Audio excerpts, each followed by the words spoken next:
Joining us now via Zoom is Captain Dan Edwards of the Bloomfield Township Police Department. Captain Edwards, good morning and welcome to the Megacast. Good morning, Larry. Can you hear me? I can hear you. Perfectly? Yeah, I can hear. Can you hear me? Yes, I can. Yep. All right. Well, thank you very much for joining us today. I think I can maximize your window there. There we go. We can see you a little bit better. People are seeing you on our television channels and hearing you all across the great radio stations. We're really glad that right outside of your building there in Bloomfield Township is the antenna for 88.1 WBFH. So we are reaching your area extremely well. Focus of this show, you're new to it, is to get out the local information. And I'm sure what's happening in Bloomfield Township is happening elsewhere. But Captain Dan, can you give us an update of how things are going in Bloomfield Township? Well, the police department, I'm happy to report, is not very busy with calls related to the coronavirus incidents. Most of our officers are still working, and we haven't had a sickness within our department like Detroit Police Department has, which I'm happy to report that. We have a couple officers who have family members sick, so they're staying home to help keep our department safe. And if I don't have any mandatory meetings, I took today off myself, and so I'm sitting in my basement. So if you see a cat walk by, that's the reason why. I appreciate that. But we're zooming in on a lot of meetings, and there's a lot of meetings with the state and federal on emergency operations. So we're preparing for everything. Our officers are out there responding to calls of complaints of this COVID violations of the governor's orders, but we have not had any incidents related to that. And our crime rate, which is the whole reason I wanted to come on here, our crime rates are significantly down because everybody is staying home and staying safe, and even the criminals are listening to the governor's orders. Well, I guess then that's the best news I've heard from anybody since we started doing the show. Thank you. There's always an upside. That's reassuring because, in some times of crisis, panic ensues and people start getting crazy, and we see just the opposite. But you're reporting in Bloomfield Township, and my guess is we're seeing it elsewhere. I hope that people are behaving themselves, they're staying home, and as a result, you're probably not writing as many speeding tickets, and things are probably a little bit quieter. That's good to hear. Absolutely. We scan what other departments are doing, looking for trends coming our way, and the crime rates throughout Metro Detroit are way down, and our officers are out there being visible, and we're keeping a good presence out there. And so if you see police cars driving around on the roads and driving around your subdivisions more than normal, that's a good thing. It's because we're preparing for exactly what you said, the unrest and any uncertainty that people have. There's a lot of unknowns out there, but it's certainly not, our crime rates are way down.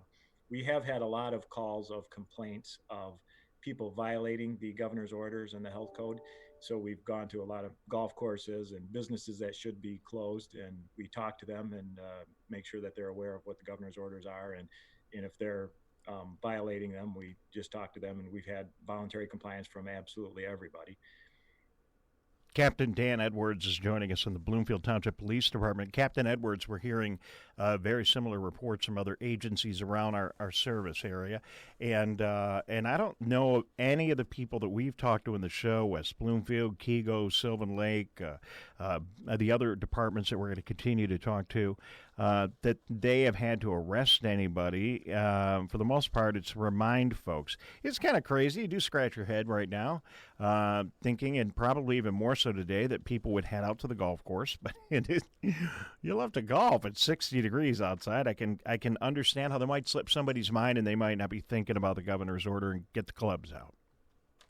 Yeah, and the governor allows people to go out and exercise once a day to get some fresh air. And, it's a beautiful day to do that, but you have to maintain that 6-foot distance. And if we see gatherings of people, we've been getting a lot of complaints of that, especially like high school teams trying to get together.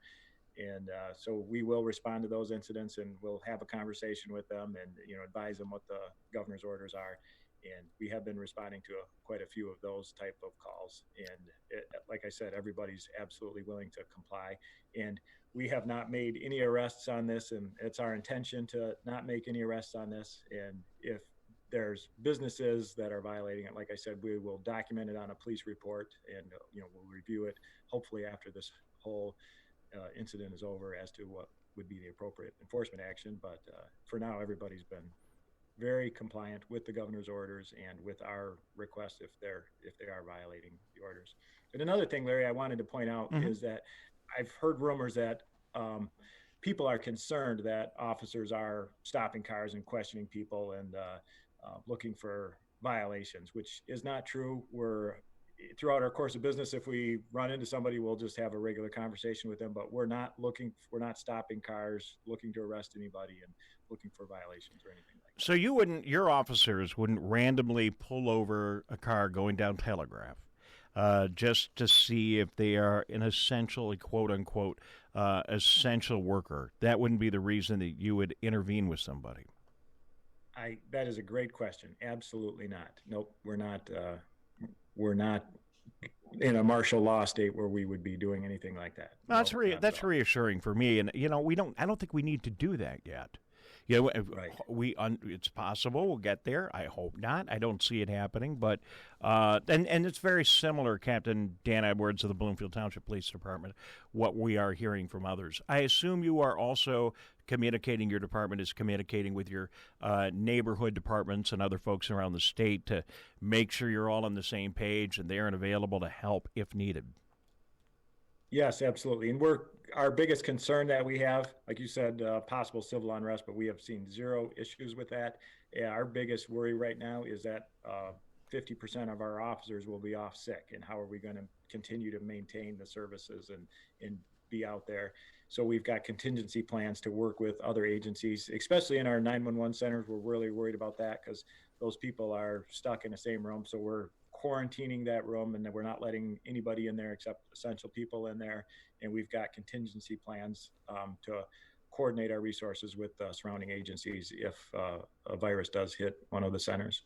On the fire and EMS side, I'm sure that's a slightly different situation. I just noticed, Tyler, I don't know if you've noticed, but I've noticed I hear a lot of sirens now. It seems like I'm hearing more, and I can only assume those are calls where people are being transported for their health. I imagine your 911 center is very busy right now. The 911 center is very busy, yes. And our brothers and sisters in the fire department and in the medical field obviously are a lot busier with transports of people with this and even the other regular medicals that still go on. So they're also making a lot of contingency plans to work together just to handle the volume of runs and if their officers start becoming sick also. Any thoughts about Detroit? I mean, we take a look at Detroit. You're a law enforcement officer. They're really having a hard time in the city. Officers sick at all levels of the Detroit Police Department. The city of Detroit, Oakland County isn't escaping this at all, but Detroit and Wayne County has some of the highest incidents and deaths per capita in the country. And I can only imagine how difficult that is for law enforcement in Detroit with all the other problems that department has to deal with that you likely don't. Any thoughts about what those officers are going through right now? Well, a good friend of mine is captain in Detroit Police Department. I was just texting with him last night, having a conversation about that. And, their department's hurting definitely with all the officers in quarantine. And their city crime rate is also down. They have a lot less calls also.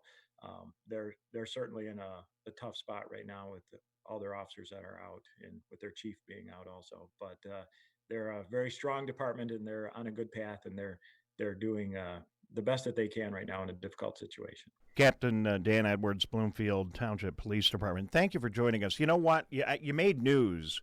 I've been watching the news everywhere, and I don't know that I've seen anybody say that crime in Detroit is down. And that's why we do the Megacast, because this is the information that comes out.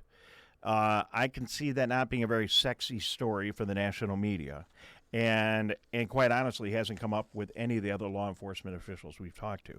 What you say makes perfect sense. There are fewer people out in the community, and crime is down, and thank goodness that's the case. And it's even more reassuring to hear that, according to the officers you're talking to in the Detroit Police Department, that it's the case there too. Yes. Yep. Yeah, that's good news. Anything you want to add, Captain Dan? Can I call you Captain Dan? Does anyone else call you Captain Dan? And we got Yes, we got a like lot more Mayor people called me Pete. Lieutenant Dan before I got promoted, but We got Mayor Pete. We got Captain Dan, right? Why not? Anything else you want to add before we say so long? I think you covered it perfectly, Larry. Thank you for giving me the opportunity to talk to our community. All right, thank you. We will keep in touch. I'm gonna, we're trying to keep in touch with all the law enforcement, first responders, medical folks, other people that can provide us information. You've done a great service, so we will keep in touch with you. And if anything should happen to pop up that our listeners should know about, please give us a ring. Appreciate it. Sounds great, Larry. All right.